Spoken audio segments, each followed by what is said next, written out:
Greetings, everyone. Welcome to Catalyst Energies. My name is Dee. Thank you for joining me. I am so grateful that you are here. I'm so grateful that I am here. I'm so grateful that we made it to this incredible moment.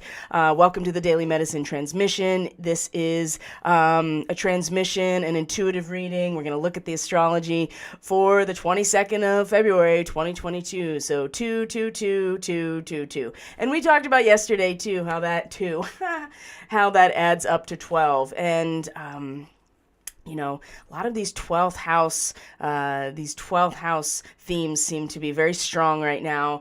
Jupiter's in Pisces. We went over this yesterday. There's some very specific astrology with the moon and Uranus and a beautiful kite that's forming today that actually is giving us a lot of opportunity to soar, to transcend the situation spiritually, to grow, to evolve, to fly, basically. But we do need the tension that is the spine of that kite. So we'll go into a lot of that today because it has to do with our Scorpio moon. Pluto is exactly conjunct the natal Pluto of the United States for the first time since it was there in the first place. Pluto returns don't often or at all happen for human beings because it's over a 200-year orbit around the sun. But other entities like a nation, for instance, definitely can have a Pluto return. So we're going to talk about that because everything is all a buzz right now. It's like all of a sudden everybody started to pay attention to what was happening. And now it's like, oh, wow, Pluto's about power.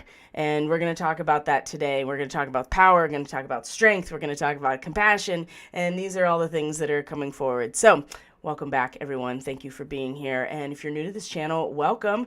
Oh, no. I have to start the recording here. So I'm going to do, I thought I did start the recording. So just bear with me as I start the recording again and give a little intro because I thought I hit the record because these are the ones that go up on Rumble and BitChute and Odyssey. So I don't want to miss today's because it's really important. So all right, now I'm recording. So welcome to Catalyst Energies. My name is Dee. Thank you for joining me. I'm so grateful that you're here. I thought I was recording. So for those of you who are getting the recording on a different platform, there was a little bit of intro, but don't worry, you didn't miss too much. So welcome back, everyone. Welcome if you're new to the channel. Thank you for being here. If you find this content inspirational or you find it as a key part of your growth or your guidance and you want to support the channel, subscribe if you're not subscribed already. When you hit the like button, you share, you comment, it actually does inform the algorithm and spreads us out to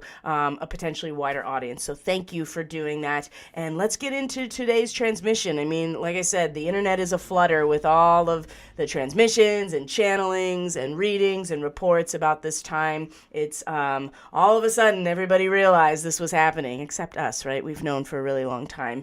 And it certainly doesn't take away the experience of the moment to intellectualize or even to anticipate. But remember our new moon, the cycle that we're still in, the moon that's going to be squaring the sun tomorrow when it's in Sagittarius. What was that new moon about? Well, it was about calibrating ourselves as a fine-tuned social instrument to be able to measure the changes, the shifts, the increases or decreases in pressure that actually affect the weather. And when we're talking about the weather, we are going to talk about the social weather.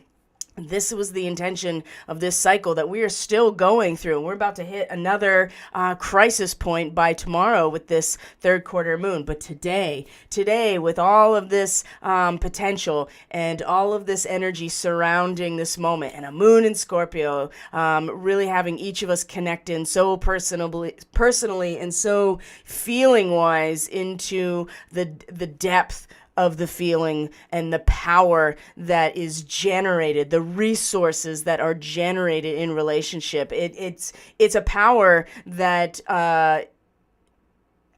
is in and of itself.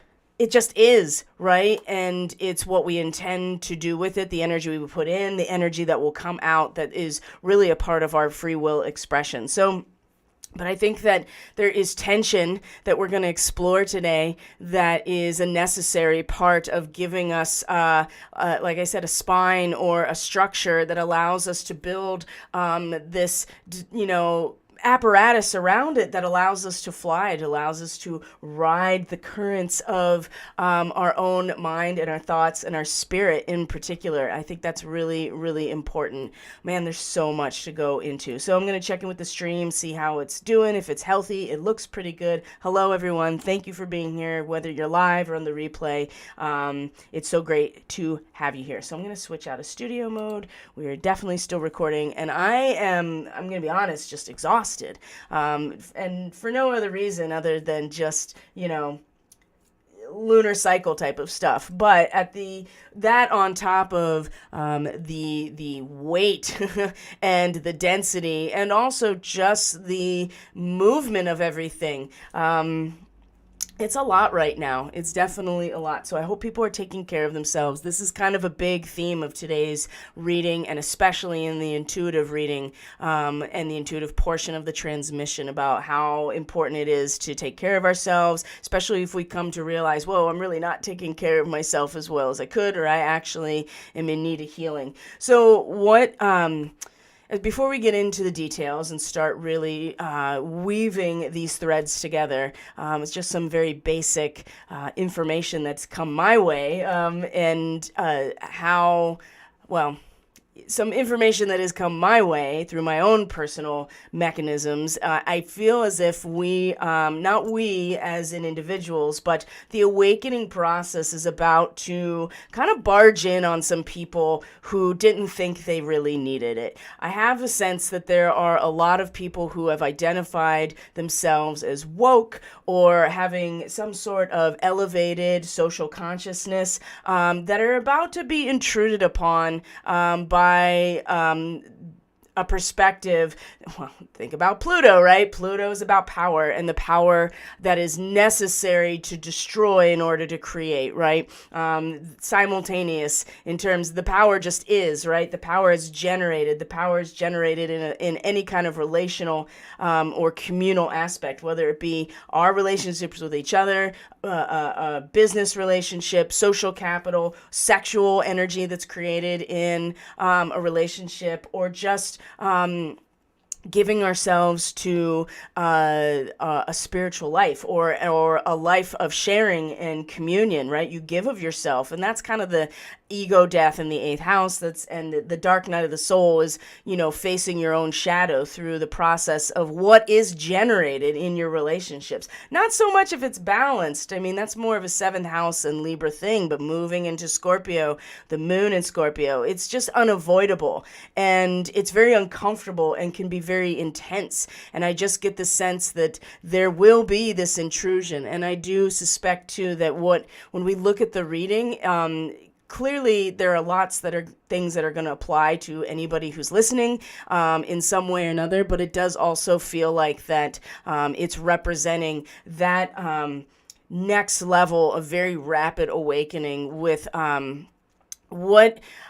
what seems to me maybe not resistant, but just not, it's a rude awakening, right? And I think the rudest is for those who have already considered themselves to be very awake and awoke, and to have another level of the deception be revealed as a result of, reaching the peak of this destructive and demolition-oriented energy with Pluto, right at the time of the establishment of this country, right? It was already in the code from the beginning to reach this point in order to have this massive cathartic type of event. And you don't even realize, think about the aviary. This is the degree in Capricorn, this galactic degree that represents the structure. If it's functioning as a whole, you won't even realize you don't even realize you're not free, right? Because you have free reign for your spiritual and reason and thoughts and ideas and exploration of concepts. It's all able to move around freely. The habitat is familiar, right? There's no immediate, at least there hasn't been immediate restriction to what you're doing, but there is in fact still a framework, an institutional framework, and that is what is going through a demolition process and has been for a number of months, and I would say will continue to do so up until 2024 when Pluto finally moves into Aquarius and out of this range of the natal Pluto of the United States. So I do suspect and I feel that there is about to be that intrusion. And so the SIRIAN starseed element is starting to become more active. It's relevant very much to today's astrology. It's relevant to the next new moon we're going to have on March 2nd, March 1st and March 2nd. It's crossing over that particular line depending on where you are. It's also got a very strong SIRIAN component. Jupiter is at the position where the new moon will be in March. And it's important to realize that power in and of itself, consciousness, being consciously aware, is not necessarily interchangeable with being good or being righteous or being service to others, right? Not all shamans have used their powers or their abilities or their gifts or what they've given a part of themselves for, right? Because that's part of the story of the shaman is there's usually some sort of near-death experience, a traumatic event, an illness, and lots of starseeds, especially SIRIAN starseeds. You better believe that they can point to something or things in their life that at an early age or not so early age, it was an event that either was a walk-in experience or in some other way allowed for initiation into the ability to walk between realms, but not all. And, a really good series, whether or not you believe it's anthropological or fiction, is the teachings of Don Juan, right? Carlos Castaneda. If you go through those stories, you really do see both sides of that picture. And I think that's going to be very important to recognize both sides of the SIRIAN nature, number one, and be very clear about which one you're aligning with. Because there is one side of this story that is very much about guardianship and protection and using those types of techniques and abilities that are related to the shamanic practitioner. For instance, right, the ability to harness and use vibration as a means to impact reality, right? Either through healing or through soul retrieval, right? Or for, and cursing people. You can do all kinds of spiritual warfare in that zone. But it's not about the power. It is about what the power is being used for, what the intention has been, what's going into it, what's coming out of it. And we have to be very clear with ourselves, regardless if you're SIRIAN starseed, if you align with that particular mission or not. It's all of us have to find, are we going to use it for good? Or are we going to use it for destruction? And Pluto is going to just do Pluto, right? We have the choice in terms of our free will and our choice points, how this power is going to be used. And if we are asleep or are being led astray, or there is an overlay of something false, then we may think that we are awake. And but part of the demolition is pulling it down to the studs and beyond, right? There's no hiding at that point. So rude awakening for some, a recommitment for others, an establishment of one's power. And maybe it's not right now meant to be, expressed or practiced, but allowing for each of us to really pull that back in some ways to harness it, consolidate it, and to let it establish something for us, a PowerPoint for us, right? And this is why I'm saying compassion is our strength. And this is where Jupiter, strangely enough, in Pisces, I mean, this is a great opportunity to tap into that compassionate, forgiving, unconditional loving aspect of Pisces, and let Jupiter represent something for us. Be an advocate in some way. It's important because that's going to represent the next new moon. So we're still in a lunar cycle that has to do with Aquarius. We had a Leo full moon, the Atlantis story, fully engaged, and now it's playing out within each of our own individual expressions, our own individual experiences, how we are engaging with the events around us. And yeah, the SIRIAN nature is just a big part of this conversation. And so are the Pleiadians, right? And I suspect that there was a need to make some sort of treaty, because I think that this is my personal opinion. I have nothing to base this on other than my own personal experiences with my starseed lineages and the way that I communicate and receive information from, my own guidance system and, through my own shamanic channel. And that's, there is the Lemurian split from the Atlanteans, right? And the Atlantean was split in and of itself, right? And there's these factions of Syrians that, used their powers to manipulate or to, or even they gave them the technology and, the humans. I mean, they want us to believe that the humans are the ones that screwed it up, right? So we feel guilty about everything all the time. I mean, it's very much back to like the basis of Catholicism and the way that, a lot of sects of Christianity really operate. So that's a tangent. I'm sorry. I could go on about that forever. So we're gonna look at this reading today, and we're gonna look at the astrology and this kite, and we're gonna weave in a lot of the SIRIAN starseed narrative. So for those of you who had readings with me, you're SIRIAN starseed. You're really connecting to it. Just know it's gonna get a lot stronger, and this is a great time, I would say, to establish relationship, because we also know we're gonna have a lot more of this when the sun comes into Cancer, of course, in the summer. When we have the Lionsgate portal, right, when the sun is and the heliacal rising of Sirius. So it's going to be building. So what are we using our voice for? Is it to establish a power for something that we don't even realize is there, which is why I'm getting this distinct sense of a intrusion for certain people, right? That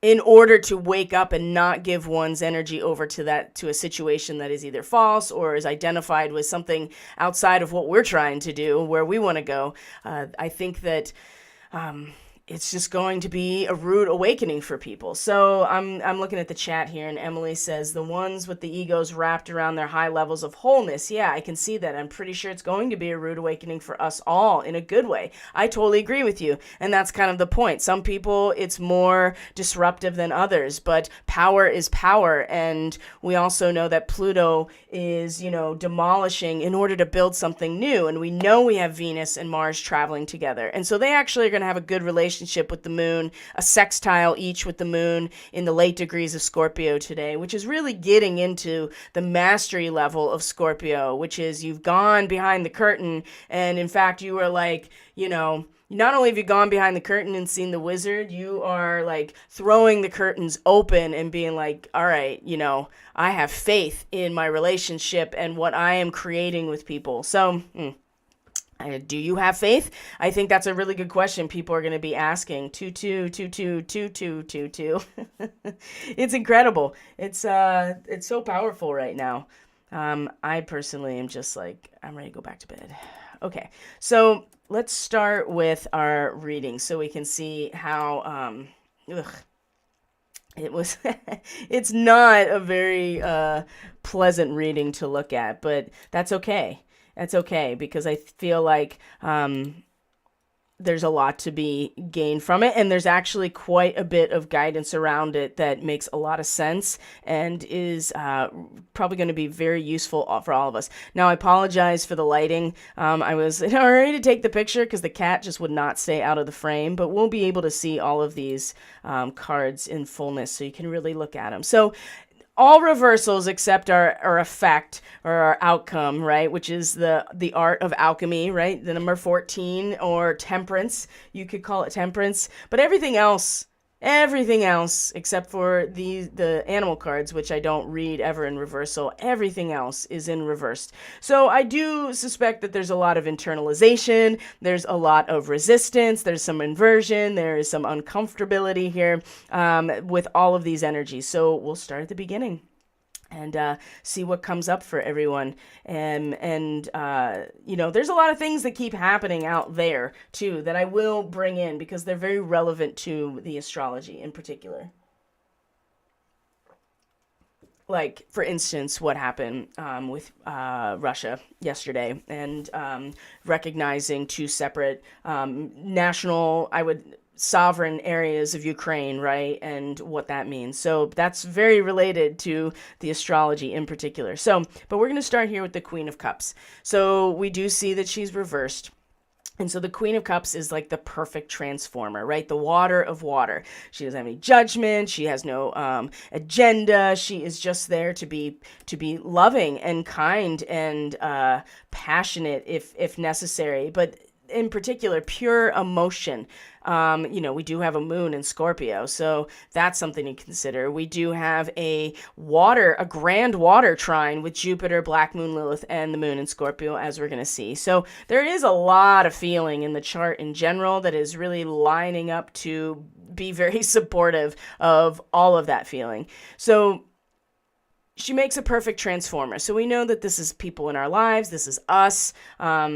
There is some sort of personification of this energy around us or in our awareness. And it's something in terms of a causal effect out there, right, in our consciousness. So the downside, and when we start getting into reversals like this, is, this person is passionate and never having a judgment or purpose, and being just really kind, and being very purely emotional, it leads this person to be very susceptible to all kinds of influences, right? The water of water, you're going to fill whatever container, and instability can lead to unreliability, right? And being influenced by all the other elements coming in can lead you to be, unstable, right, susceptible, and then unreliable. So there's a weakness here. There's a thoughtlessness that could be here when it's reversed.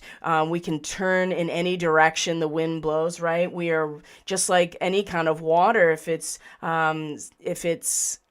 impacted by the air or wind, right, it can make it really choppy. Getting lost in a dream world, right, just completely unrealistic, spinning around in irrationality, diffusion. So this is our causal factor. So there may be a number of different things on that list that you can relate to, or you see people in your life that are relating to it, and getting lost in the dream world, diffusion, or just really having this experience internalized, right? It might be about you, and you might find yourself having this experience. And, like I said, the moon in Scorpio, you can get very much lost. You can sink very deeply into an abyss that you don't even know how to get out of, right? You could be spinning around in irrationality. Your instability because you've been influenced so easily. And a moon in Scorpio, we're going to look at this. We are going to look at how easily people can be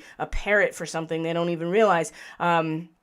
It could also be that we're just having this pure emotion and feeling internalized or projected inward. But I get the sense here is that since we are talking about what's happening out there or in relation to the crumbling reality that we're watching in real time, I have a feeling that a lot of people are this transformer, and they're becoming either aware of it or they're getting lost and they're just spinning their wheels emotionally about certain things, or they've just been really influenced and not even realizing it. So as we move on then to, you can barely see that there's a figure here. You see like this tiny remnants of a face right here, but otherwise you can't even tell that there's a person. It's just the water and the flowing elements and the reflection. That's the other thing about this card,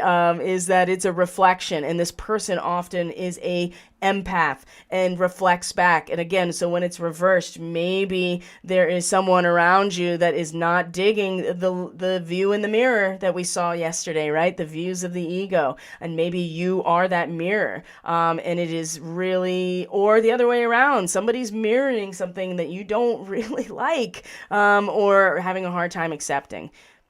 And this is not an easy...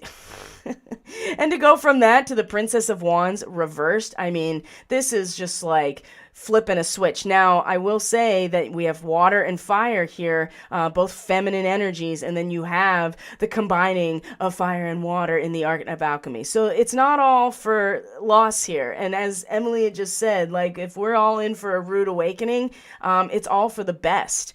As powerful as it is, and as much as it might be disruptive or really challenge people, there is a real alchemical possibility coming out of this in real time, right? And not even just in our own energetic awareness, but like an actual impact or an effect. So, and we do have the moon coming into Sag. It's going to square the sun tomorrow. Mercury's going to come out of its retrograde shadow.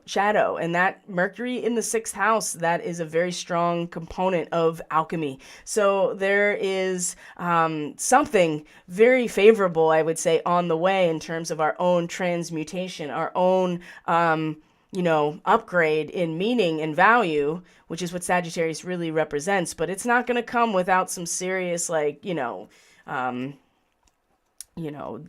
connecting to both of these areas here. So we've seen this. We know this. We know this Princess of Wands. We know this person. We've been living with this person now for a while in some way, shape, or form. She has continued to come out in these readings, and especially in reversal, right? She's a really difficult person in this reversal position, okay? And this is not new to any of us that have been here, but just to go over it, right? This is faithless, self-indulgent, theatrical, arrogant, gossiping, domineering, right? Sinks into pure greed, right?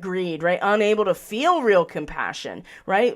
Lacking true warmth. This is somebody that is like, oh, if I can't have it, no one can, right? Or I am going to just like burn it all down and not even like really think about what I'm doing, right? This is a very strong dynamic. And when it starts with people feeling very disempowered, a complete transformer for influences that they're maybe not even aware of, and they start to realize it, that can be a recipe for some really explosive energy, as we've been anticipating for a while. So we know at the heart of things right now that there is some serious dissatisfaction, to put it lightly, and a feeling that is brewing of just wanting to burn it all down or to dominate or control the situation. And someone that just is not sensitive to service to others or anything of that matter. It's completely just like acting out of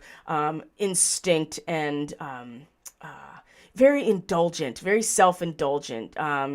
She is like Veruca Salt in some ways.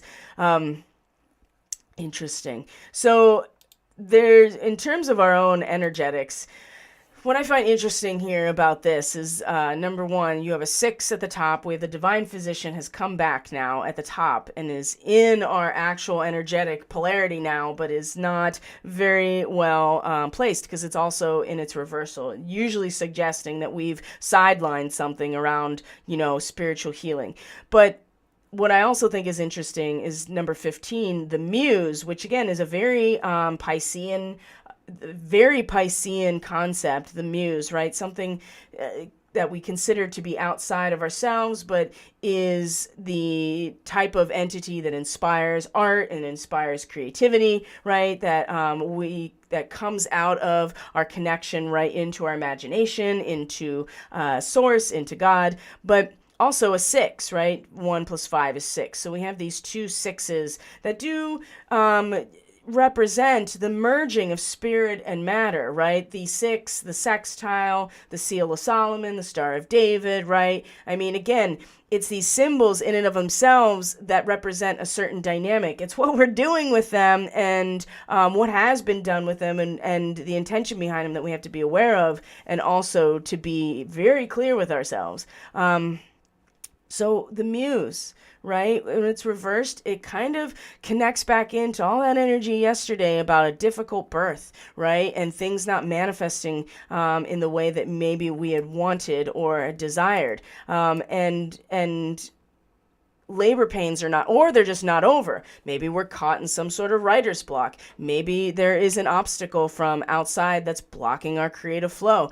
Maybe we are in a position where we need to allow more receptive states and gather resources rather than trying to output our creativity. So at a energetic level, this is certainly going on behind the scenes, under the surface. Maybe we're drawing our power from this place, and it's not necessarily a bad thing that it's reversed. It really is just suggesting, again, gather your resources. Maybe it's not time to initiate personally something right this moment. And again, I think that has a lot to do with where we're headed in terms of the next lunar cycle and March, and even today's astrology that is very connected to that. I think we really do need to, again, go inward and gather our resources. Maybe there are aspects about our environment that need to be addressed. The spider is a very interesting position here too, because it does actually suggest that we should be creating and writing and creating the reality through our artistic intention. But this, again, we can look at this as an internalized experience or something that we have to pay more attention to, because maybe we're not fully, maybe there are channels that are blocked. And I think it has a lot to do with the balance here that is out of balance. And so we'll get there. These are great guidance points surrounding this reading, and reminding us to kind of, again, consolidate and pull in a little bit and just prepare for this very explosive or possibly implosive experience that will change something or allow us to transmute a situation. So a lot of ways it can go, but it does really suggest that there's something that's either blocking us here, or we need to just allow ourselves the time to gather in resources. And I actually see that in other aspects or other things here too. So before we get to that, let's just, connect back in here with the divine physician. So we had this yesterday, and when it's reversed, it's about losing sight of what's required for healing and self-care. People have gotten sidetracked on the path to discovering their healing. It's important that we attend to the ingredients of thoughts and feelings in terms of our spiritual healing. And so I think that I do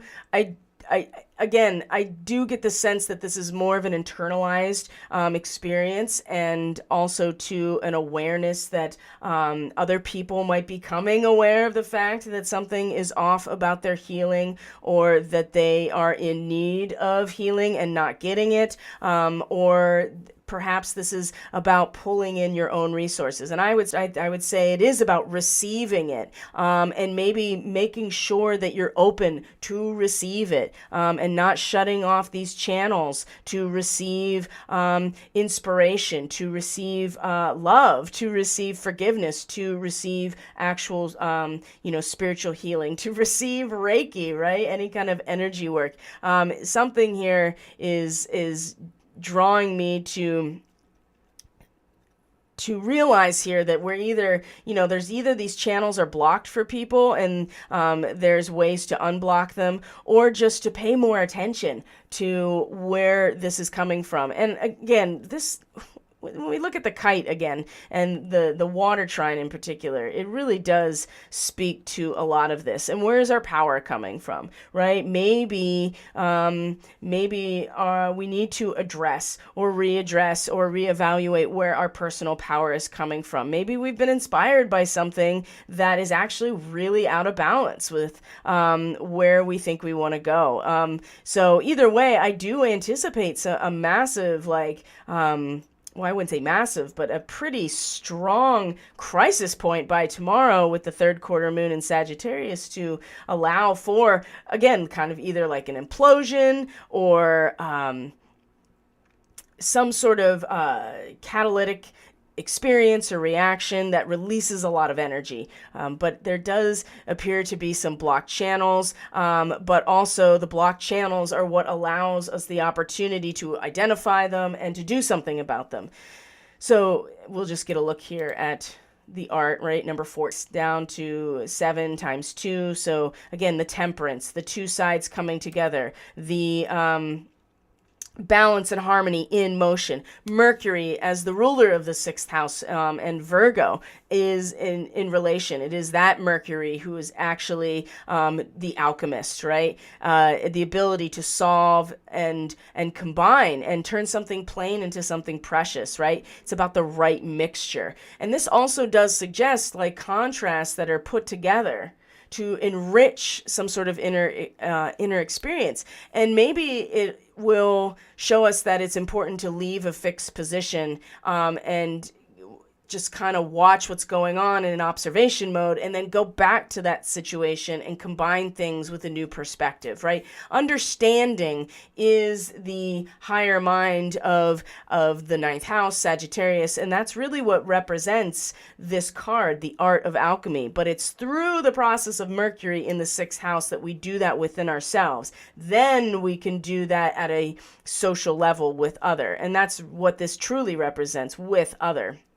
In a social context, in our relationships, something brought together that's going to release this energy and create something new. But it's going to come from a lot of, like I said, there seems to be a lot of blocked channels. This is not going to make the princess very happy. And in fact, she's just going to get more inflamed, and coming from a place where there was no will, right? There was no will. There was only reflection and being able to transform, but not actually initiate any action, no groundedness, and certainly no reason, right? It's just pure feeling.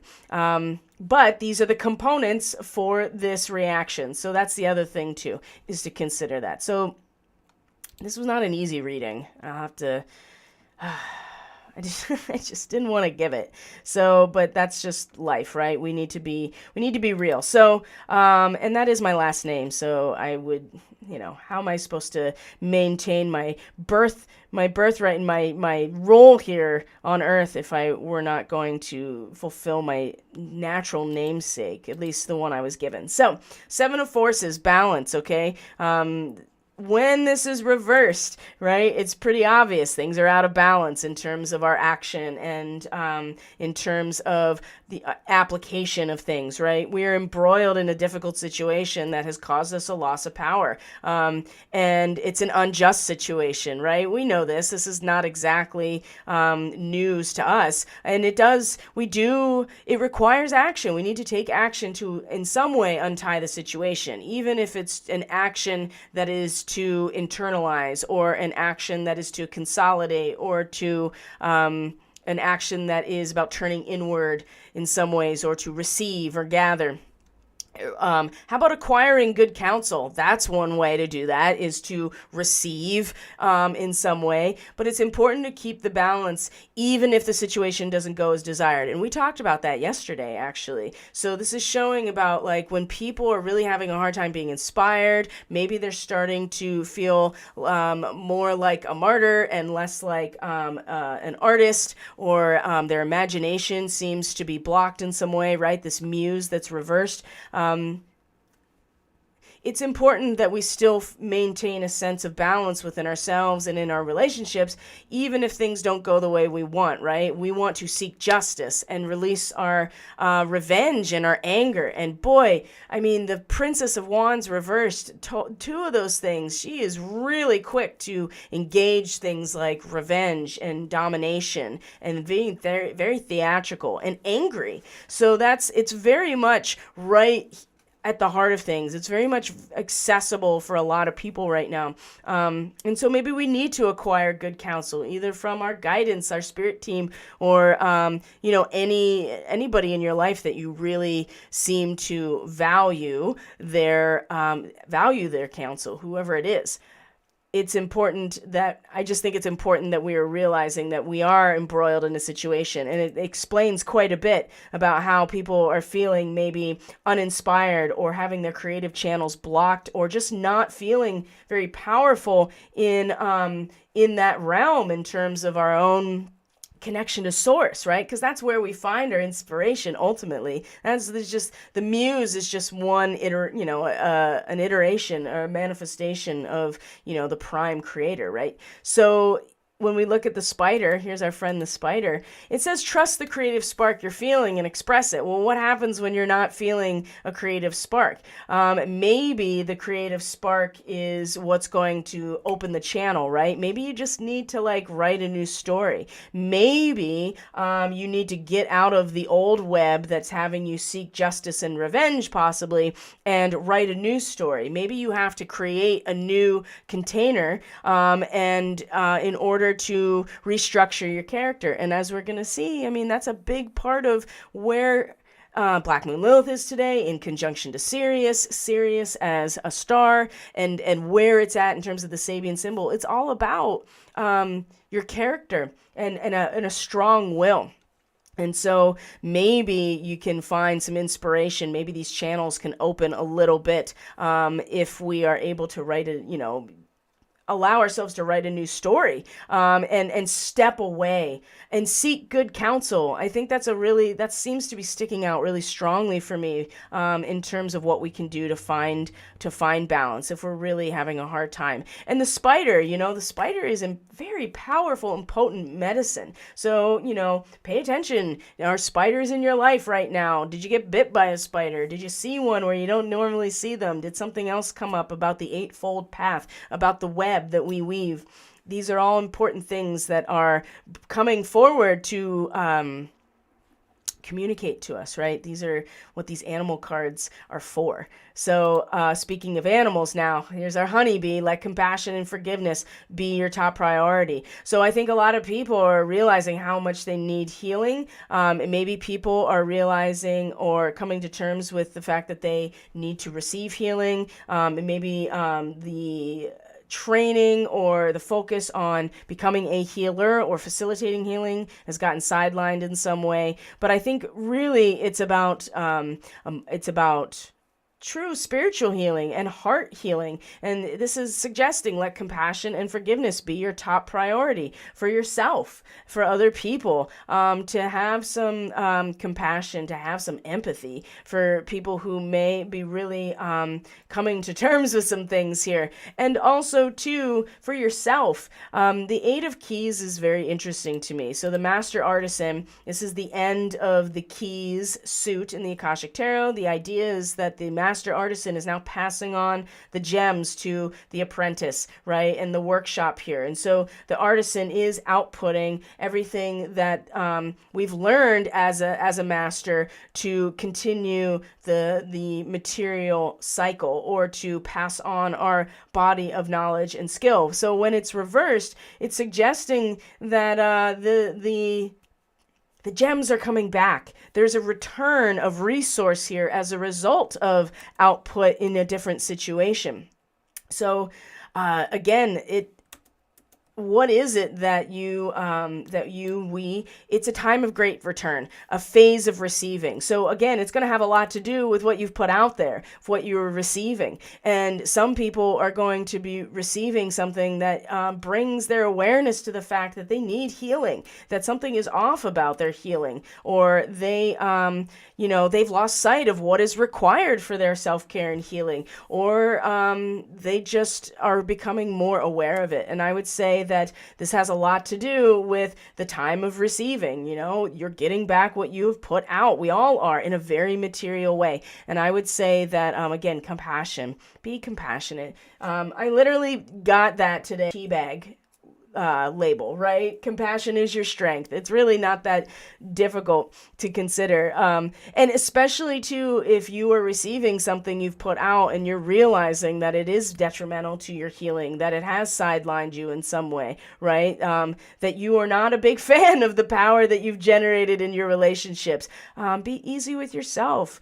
Be open to forgiving yourself. I just see a lot of anger and a lot of past feelings of disempowerment becoming incredible catalyzing elements especially with this moon coming into Sagittarius and the third quarter moon. It's not going to be easy. And Mercury, like I said, is coming out of its post-retrograde shadow right after. But we are kind of poised right now to open some channels and take this energy, take the incredible flow of pure emotion, take the lust and courage and beauty and joy for life that the princess could represent, and turn that around in order to open these channels. But I think that again, you might need to receive some good counsel. You may need to do some writing, maybe tap into a different type of creative process in order to open that channel. It's very interesting today. So I'm gonna drop out of here real quick, and we'll get into the we'll get into the astrology report. And I'm going to move myself over here so you can still see me. So I'm going to check in with the stream real quick. I've spent some moments recently as the Queen of Cups reversed. You can feel a certain way and still know the feelings aren't an accurate representation of the truth. It's complicated.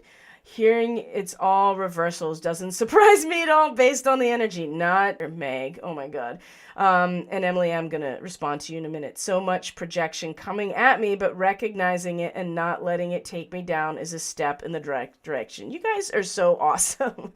I really just appreciate and value the fact that you share your experiences and just how on the leading edge we really are. And that's not meant to put us into a position of oh, we're better than other people. It's just, we came here for this reason, and now we're living it, and we're standing in our power. And I think sometimes recognizing where you don't have power is still just as powerful. And remember, we talked about the leadership from yesterday, right? Ooh, that's to our Princess of Wands, right? Because it was the tiger, and the leadership, knowing when to advance, when to yield, and beyond that too, to know when to listen and when to act. And maybe we need to also know when to listen for our own advice as well.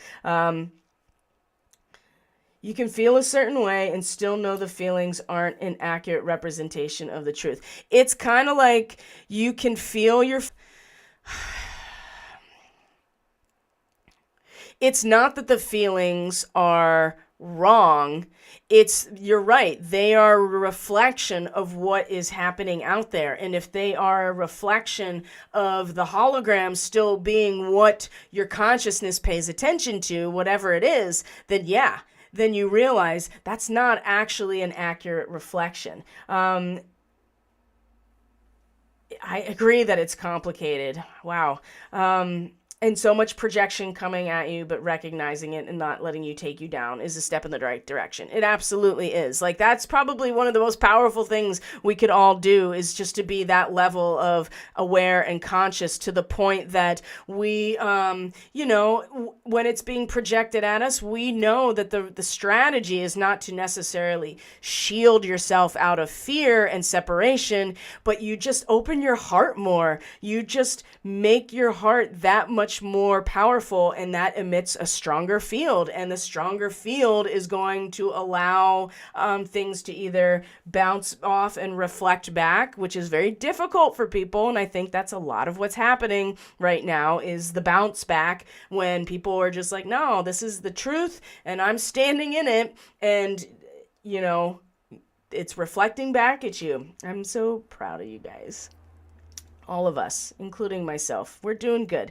So let's look at the astrology so we can kind of anchor this into the cosmic time clock here, which is really, still, it's just one of the best tools. And, for all of the amazing components of math and predictive analytics and the use of knowledge and data to come to very similar conclusions, it really doesn't take the place of the art of astrology, or it can't replace the art of the astrology. And I really like that, and that's why I choose to keep doing astrology. So it's time traveling,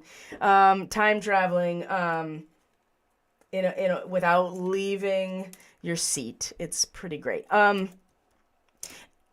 right, guys. So our moon is in Scorpio. Let's see where we currently are right now. So our moon is in Scorpio. It's about to square Saturn. So what we're going to do, I'm going to exit out of some windows here, and we're going to go through the what I'm going to show you first is something that we looked at yesterday, and which was this incredible kite, right, that we saw yesterday. So this is something that was already exact. So I'm sure people's dream states were pretty remarkable. I have certain, you learn the language of your own guidance system if you have Starseed connections, and you want to, a lot of people want to, initiate or strengthen their contact.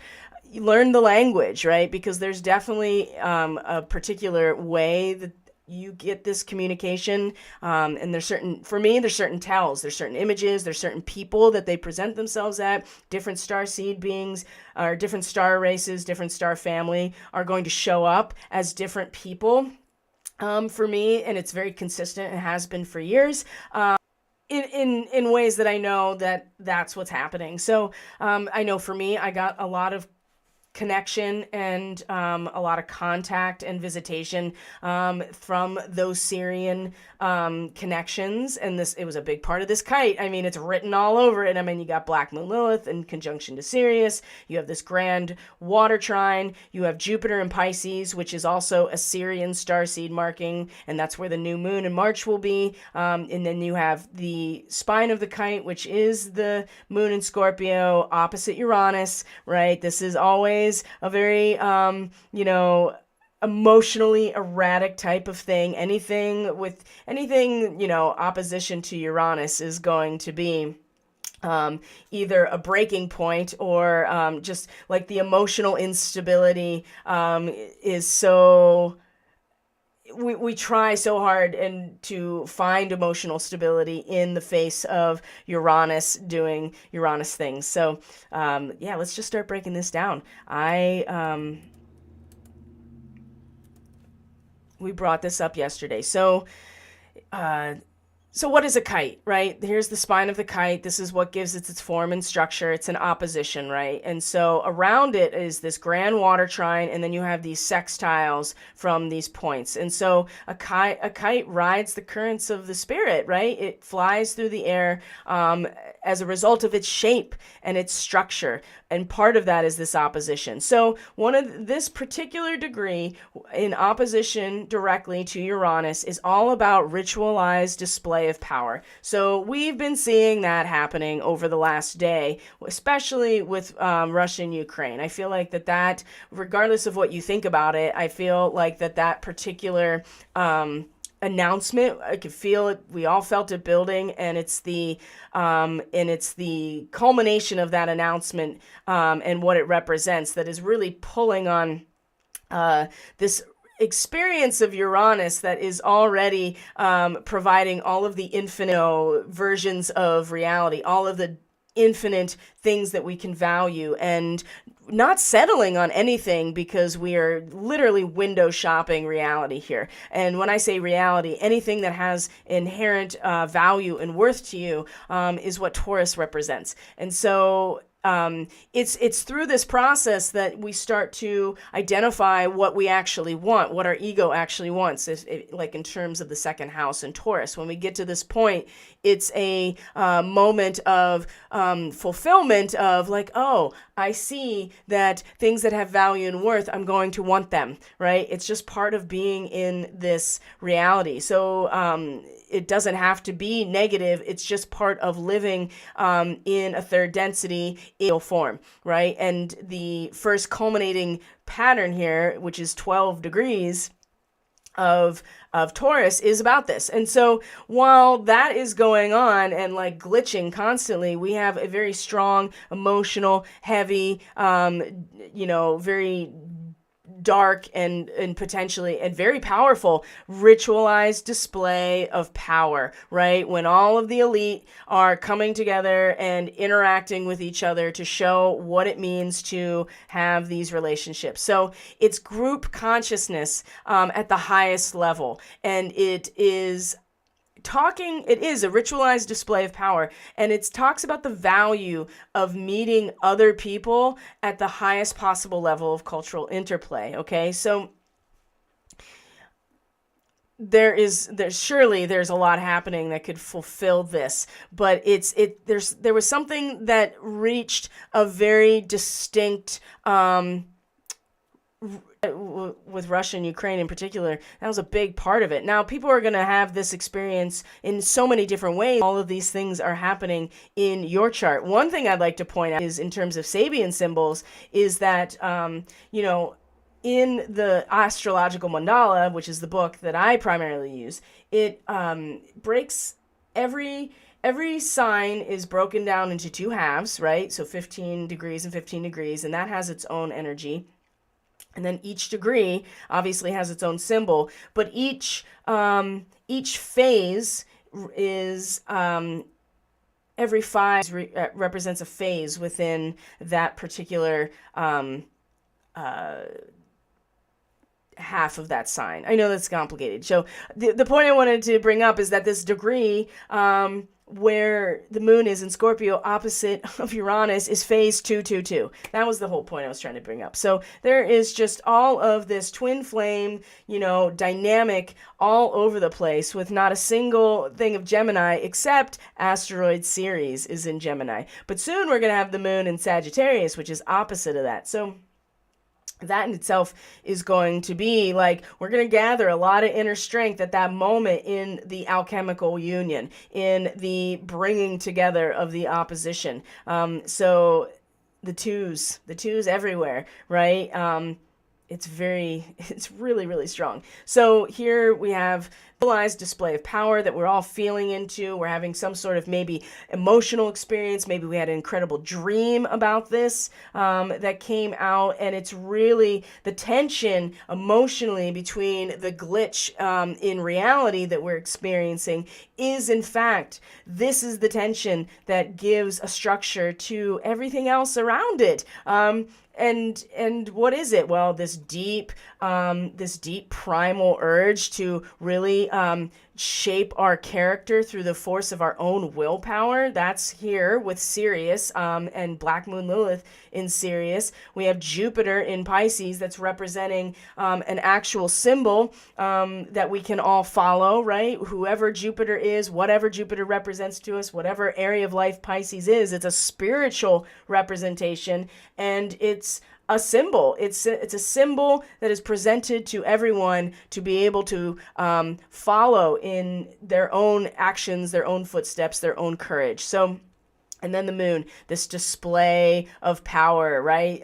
This is a very powerful water trine with these, well, this is very expansive, but then you have the moon and black moon Lilith. So there's something about Jupiter at this position, the SIRIAN position is kind of, even though it's an equal connection here, it does expand and does represent and is in itself a symbol of meaning and understanding in a degree that is meant to be a symbol of, transcendental meaning and what it means to allow God to work through you, right? The will of God to work through you. And, fortune favors the bold, apparently. So I would say that there is some boldness that goes along with this and an emotional stability that also, if we can tap into a sense of guardianship and protection, that then allows us to shape our own character and not get caught up too much in the display of power, but realize that the tension, the emotional tension, right, and the erratic feelings, and I would say even like almost a desperate attempt to harness that power in the face of Uranus, which is the ultimate trickster. Nobody is actually having any control over what Uranus does, at least not right now. So, and then you have the sextiles, right? You have the sextiles from Jupiter and Black Moon Lilith. So while we each individually and personally and in our feels, right, are feeling the tension with, like the matrix is still glitching and we are still operating from a position of, well, what do I want? What is there to want, right? Is that even anything that I can want? It has been impossible to actually plan anything for a long-term plan, I feel like, because of this. And this is still in retrograde shadow, Uranus is. So we're still going back over a lot of the, territory we've already been in and considered before. So even though this is a very, this is a very difficult opposition. It also, you can see, here's the point of the kite. The top of the kite is Uranus, and these two factors are in a sextile. So there is something about the fact that there's no stability here. There's something about the open-endedness of window shopping that allows us to tap into inherent value and worth, like we are, and maybe even thinking outside of the box about this. What is valuable? What do we want? What has worth to us? And has, again, a direct connection and an activating connection on these areas that have to do with identifying some sort of symbol or meaning, or a symbol in particular of what it is like, or who represents that which has become a symbol for God's will working through. So this might not be a person in your life. I think it's more likely to be the representative of that alchemical process that the art of alchemy represents, but also too, shaping our character and using our willpower to shape our character is something that we may not even know that we're doing, but we are tapping into it. And again, there's something about the instability of this world of value, or the fact that we are still trying to discover what it is we want and what does have meaning to us, that again is going to, I think this is actually going to be assisted by this incredible guardian, this Black Moon Lilith guardian self-preservation energy to get to the core of our own stability, right? Through our own character. This is going to, again, allow us to really come to terms with what it is we want, what has value to us, like what is inherently valuable. Remember, this is where the North Node is. Scorpio is where the South Node is. And in fact, today is when the moon is going to pass the South Node, right? And so we'll have a sense of where we've been, what has already transpired as a result of the power that we've generated, and hopefully recognize that we are moving away from this particular this particular karmic path, right? We've already mastered it. We're moving forward. And finding the inner strength by the union with each other, and the meaning that it the meaning is what actually like catalyzes the reaction over and over and over again. So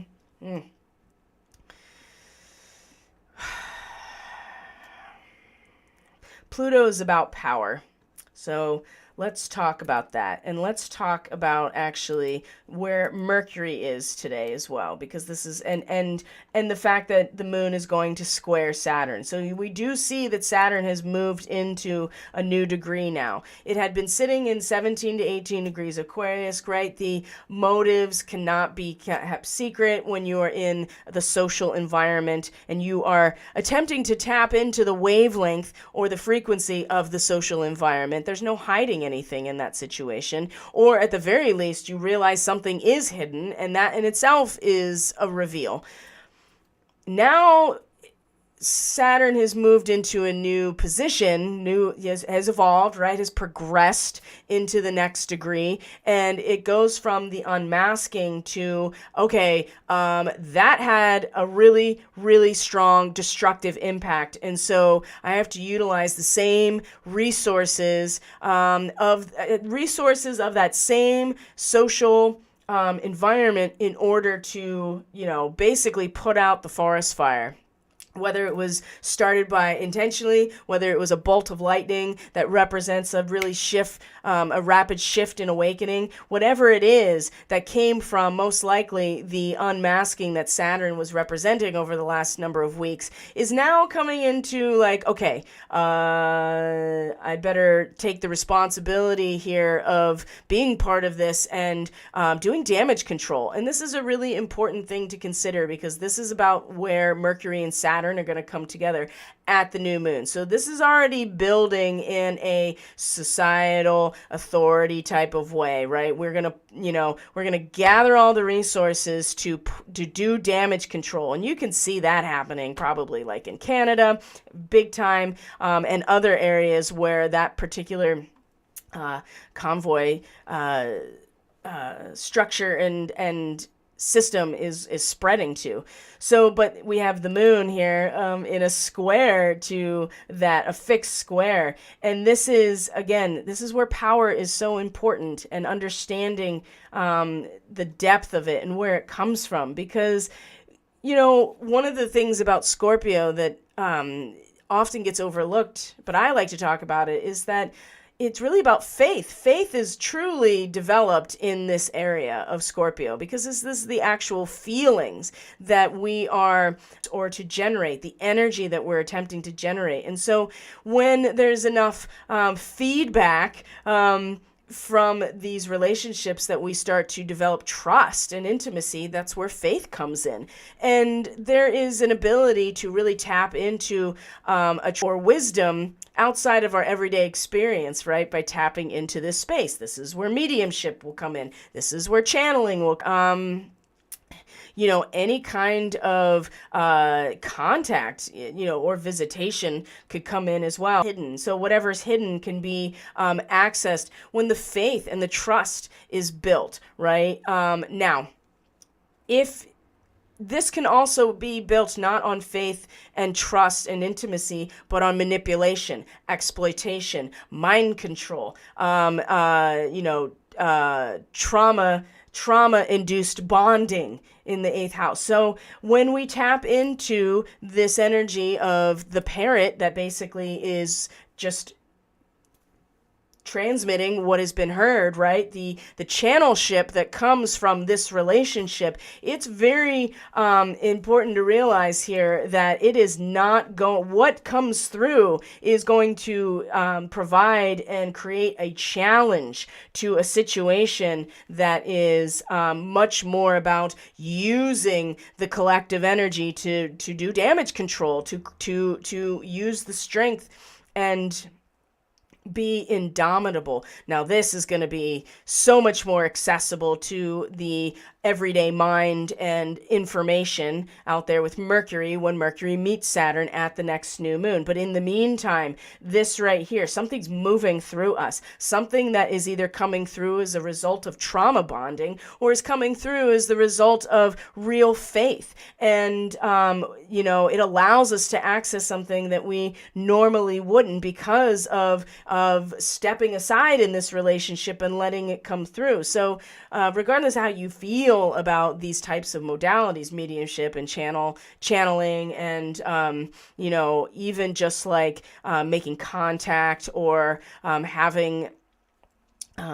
getting into the space of the occult, basically. Regardless of how you feel about those things, it's just as prominent when you have a relationship with God, for instance. If we want to get into the Abrahamic film in particular, it's that relationship that has been fostered and the energy generated when you give yourself over that allows you to access something. But we have to be discerning.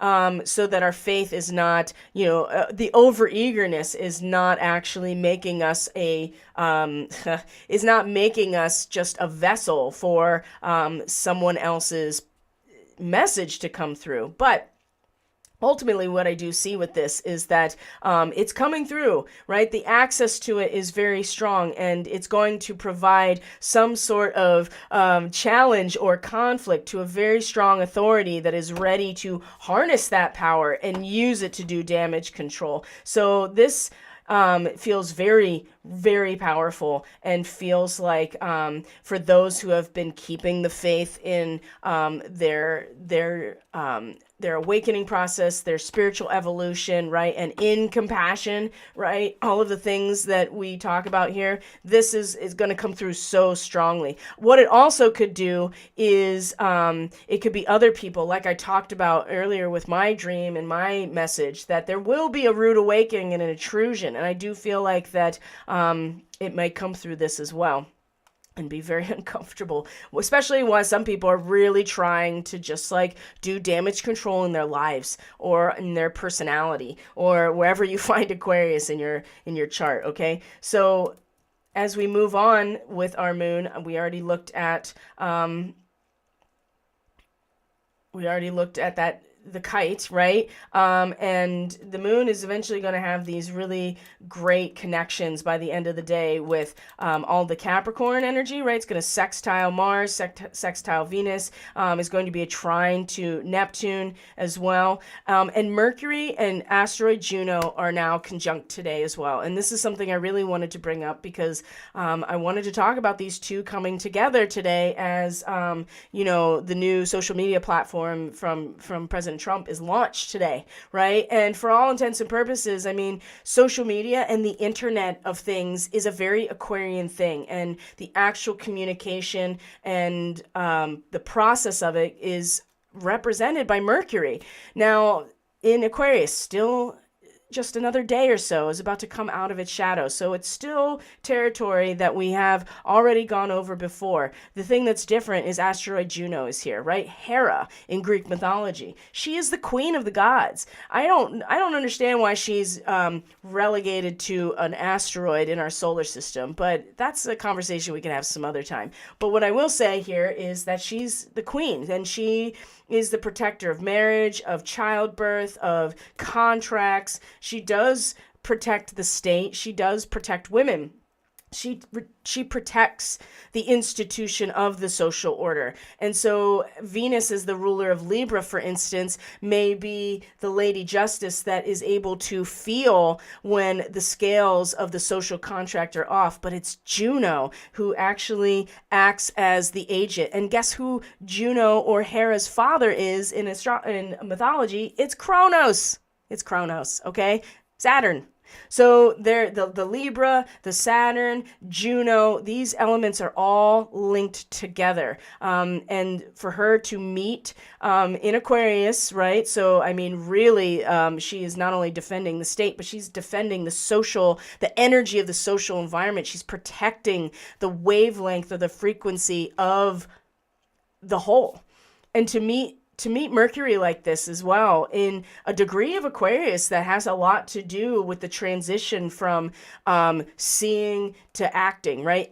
You have the vision and you act on it. I think this has a lot to do in some ways with, and I'm not saying that I fully support any of these social media platforms. Like, I'm sure there's all kinds of issues with Truth Social that we don't know yet, and that will start, there's no hiding anything. People are watching everything and digging and researching constantly. So every piece of information about everything can make its way to us. But these two coming together, where the flag is seen turning into an eagle, right? It's a dynamic process of the vision turning into an action. And specifically, let's look here. I want to look at this. And Mercury, who is Mercury? Mercury is Hermes. Mercury is Odin. Mercury is Thoth. Mercury is the, the psychopomp. Mercury is the shepherd of souls. Mercury is able to move from the mortal to the divine to the underworld seamlessly. Mercury is the trickster. And Mercury is the agent of the logos and the mind. And so for Mercury also to be here, who is, by the way, not only is Mercury or Hermes' father Zeus or Jupiter, his mother is one of the 7 sisters of the Pleiades. So there's that as well. So there is a dynamic, this degree represents a dynamic incorporation of new social values in individuals who exemplify the spiritual potential of these values, right? It's the embodiment of a powerful symbol in a living reality. And so that's just one example that I'm giving. I'm not saying that is like the total maximized experience of this acting out of the vision is Truth Social. No, but I do think that the fact that Pluto is in the Pluto return of the U.S. point today, right? The exact degree that the moon is in Aquarius, the moon is in Aquarius in the United States natal chart, how the eagle and Aquarius and Aquila are all connected to the U.S., and then to have Juno here as well with Mercury. Something being communicated that is not only acting out, but it's the balancing of something. There is a redistribution. There is Hera that's coming to advocate, not even advocate, right, is actually making the decision. Jupiter is the advocate, right? Jupiter is the lawyer. But Hera is the queen of the gods, is the one that's like, okay, I'm actually going to make sure that these institutions are protected. And so maybe there will be some sort of very specific communique that comes out through the court system or through some sort of social balance today. But it seems interesting that Trump's going to be speaking.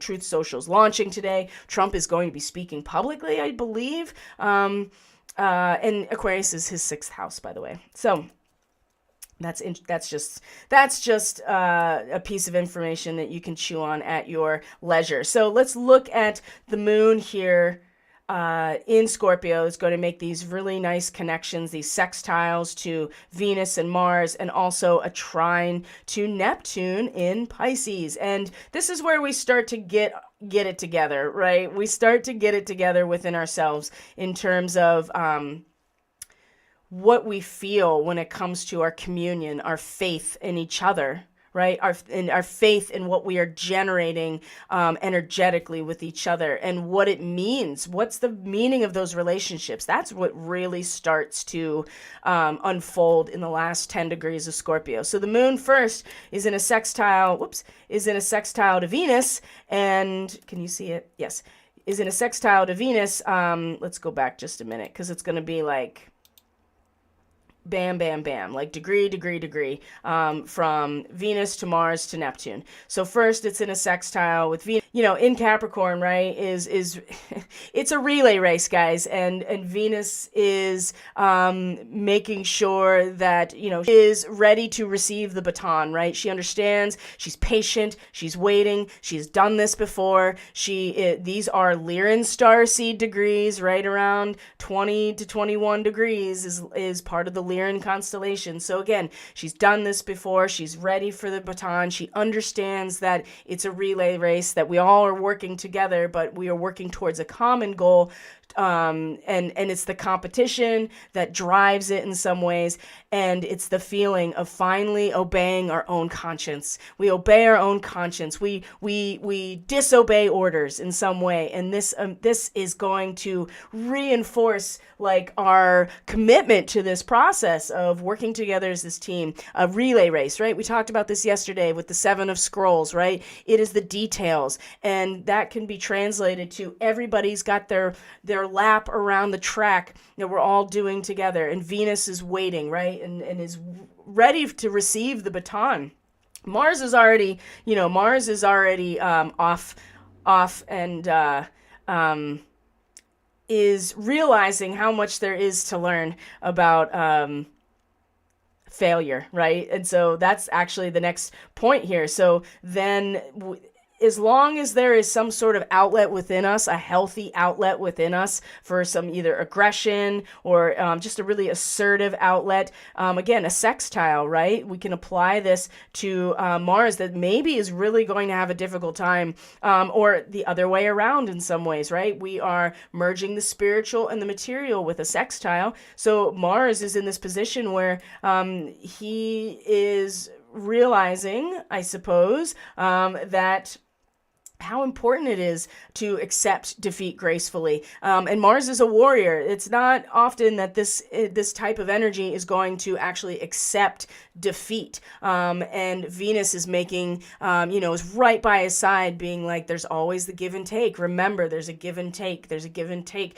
Defeat may feel crappy, but there is so much to learn from this situation. And perhaps it is, Mars does rule Scorpio. And so we may have an emotional upheaval, but it's going to be Mars and the divine masculine. If this is a noble character, if there's real virtue behind what Mars is working towards, then there is going to be something to give us a healthy outlet by realizing that the failure is where we grow. And it's still going to be a very intense expression, and maybe aggressive and assertive. And again, there's that rude awakening that seems to keep coming up.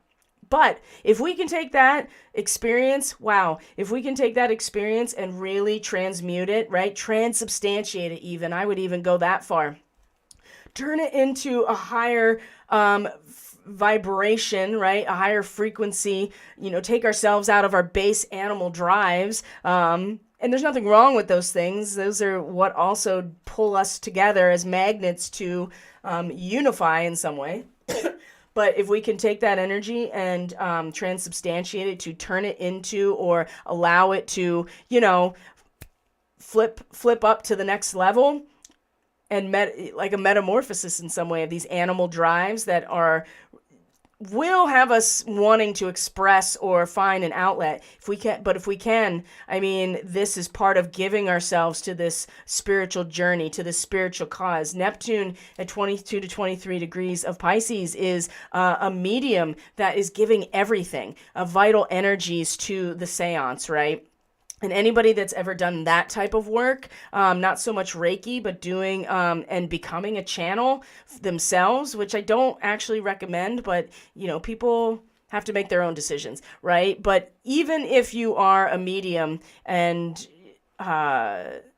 it drains you when you have to become that vessel or give all of your energy in order to materialize something. And when we talked about this before, you're either materializing a conscious ideal or you're materializing an unconscious desire. It's still materializing and you're still giving everything, or it's being taken from you.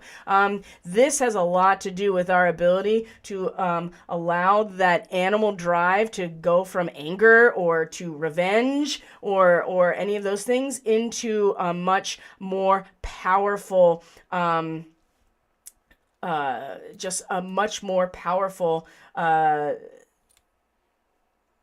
actions, I guess. I'm thinking shamanically right now. Again, if you have the means to channel that energy into something constructive, and not stay in the base drives, then you're going to be giving that energy right into, wow, this is incredible. It's just going to be a seamless, powerful flow into the materializing of something, right? Hopefully it is conscious rather than unconscious ideals. And there will be people where that trine is going going to be an unconscious ideal or an unconscious desire that is getting is being substantiated or or manifested as a result of somebody else's energy unintentionally or out of their knowing being given over to the situation. But there's a real moment in here with the sextile to Venus and Mars where we can actually realize what we're here to do. And I think a lot of people, I think today it's just going to be like an intrusion and a very rude awakening.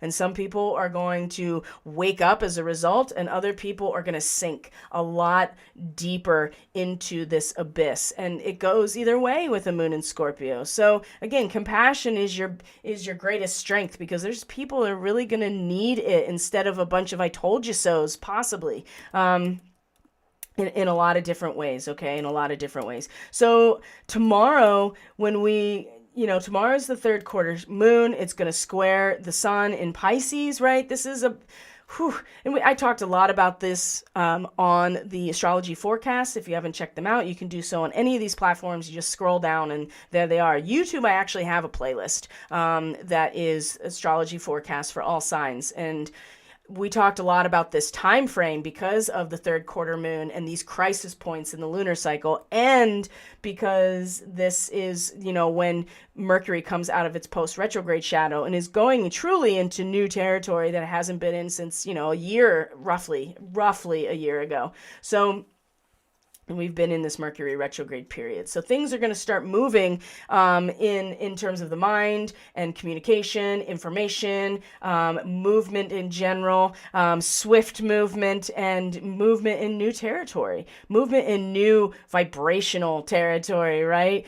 Social movement in riding the wave of the social environment as a whole, right? Riding the human collective's conscious, or I wouldn't say necessarily conscious, but riding the human collective's vibration as it stands. It's going to start really moving after that. So when I'm hoping to do a transmission tomorrow, but I usually take Wednesdays off, but it seems too important. So I am going to be on, but I also am doing a 2-day with like a very young puppy right now. So it probably will be not right at my usual time tomorrow, but I also feel like that I want to address these things and see if there's anything that comes through. So when we do come, it's the third quarter moon is going to be in the afternoon, early evening, into the evening time. So I have, we could maybe do an evening stream, possibly, we'll see, with this square, and then Mercury comes out of its shadow. So we gather a lot of inner strength with the moon in Sagittarius. I talked about that on all the forecasts, and inner strength in terms of working together as a team and the meaning of that, right? Like the group solidarity and how important that is. The thing about these third quarter moons that we have to keep in mind is they always bring some sort of crisis that challenges either the new moon or the full moon.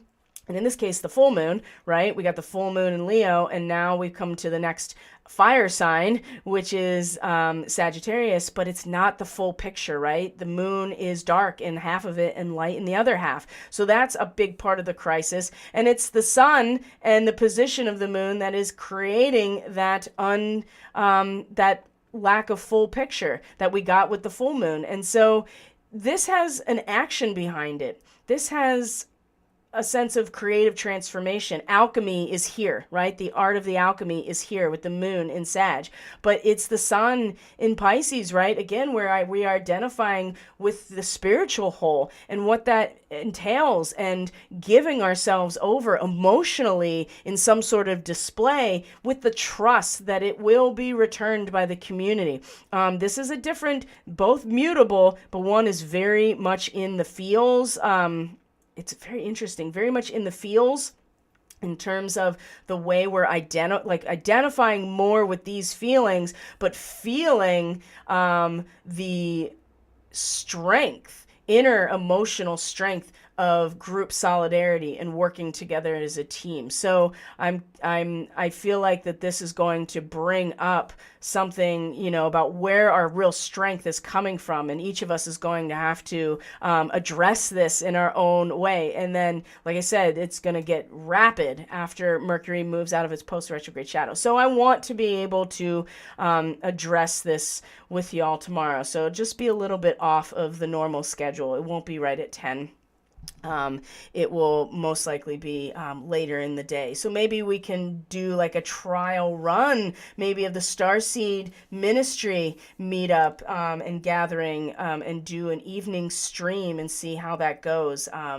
To talk about this and see, because it's going to be these crisis points of these quarter moons that really probably need more of our attention than the newer full moons, right? They get so much attention, and I think it's important that they do, but it's the quarter moons where we're each struggling individually with what all of that meant. So let's see what happens, right? Let's see what happens. So, my friends, I'm going to leave it there for today. Does anybody have any questions? I'm going to pop over to the chat and just see what's going on here.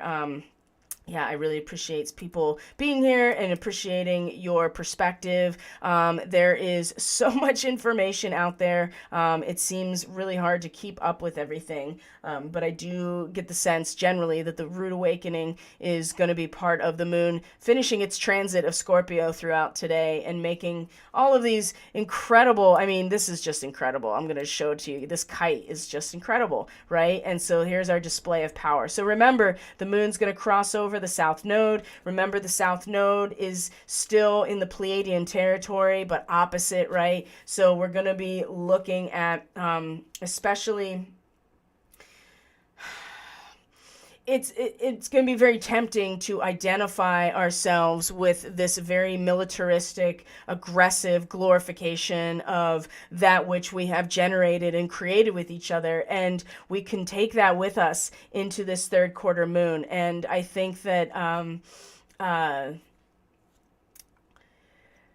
I'm very curious to see how this unfolds for all of us. I am curious. We just have to remember that this is where we've been, right? We've mastered this energy and it has incredible momentum and power to push us forward at a soul level, but it is not the direction we are heading. And to take that energy with us into the third quarter moon is going to provide a real crisis, I think, of what are we conscious of? Where is our conscious awareness? And, again, the divine physician reversed would suggest that we really do need to reevaluate, our own self-care needs, our own healing needs, and get ourselves back into some type of balance right now. And that seems like the message every day, but that's exactly how all of this changes, is that not to say we shouldn't take action, but the action flows seamlessly out of the internal reorientation or the healing or the awakening process, right? And then what you do as a result of that comes from that. They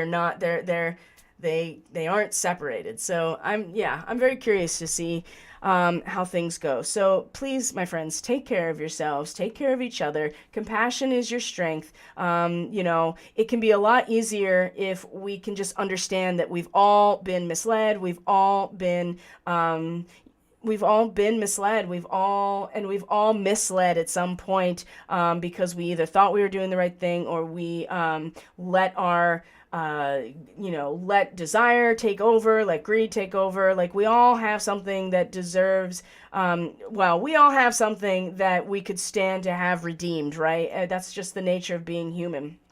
So I think that's important to remember too, that we all do. So I think being compassionate and being prepared for that is really going to be not just our own personal strength, but all of our strength, right? Is to be compassionate. And you get a lot of more compassion in Pisces than you do in Sagittarius. Sagittarius is great. It's honest, it's bold, it's optimistic, it's understanding, it's wisdom, right?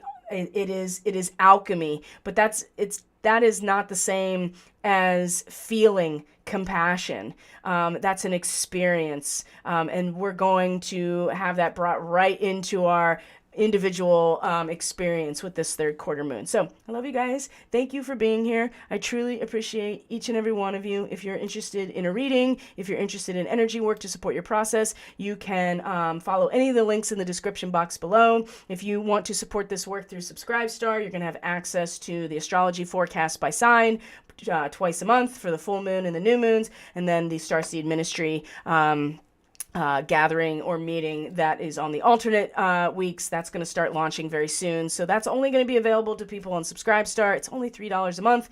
It's still, the transmissions are my offering, and I will make them available as long as I can do that without having to make any kind of arrangements in terms of my finances. So we'll see. I'm in a big trust moment here about a lot of this stuff. So we'll see what happens. In the meantime, guys, really, really take care of yourself today. Let me know if you need support. Join us on Telegram. If you don't have access to the chat channel, I'm going to drop it in the Telegram channel itself for Catalyst Energies, because you can easily get to it, but I thought maybe that if you wanted to join that channel, I'll just drop the link in Telegram. In the meantime, have a great day, guys. Do the best you can, and I will see you at some point tomorrow for the third quarter moon transmission. Okay, guys, bye.